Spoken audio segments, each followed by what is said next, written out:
আজকের মেনু কি হয়েছে? আজকের মেনু রোজ যেমন সাদা ধবধবে ভাত হয় ঝরঝরে, ধোয়া উঠছে। আর হয়েছে এখানে এই যে কুমড়ো ভাজা আর করলা ভাজা। তো করলা ভাজাটা ফেভারিট। হ্যাঁ, প্রিয়। আর হয়েছে এখানে ইলিশ মাছের ঝোল। ইলিশ মাছের ঝোল খেতে সবাই খুব ভালোবাসে। আর ইলিশ মাছের কি দিয়ে ঝোল। করেছে এটা? এটা সরষে বাটা আর মগজদানা বাটা আর কালো জিরে ফোড়ন দিয়ে সেদ্ধ করেছি, পাতলা। ডবগা ডবগা ডবগা ঝোল।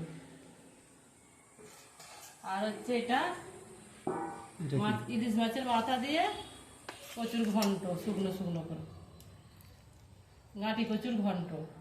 তা তোকে ভাতটা দিয়ে দেবো? হুম।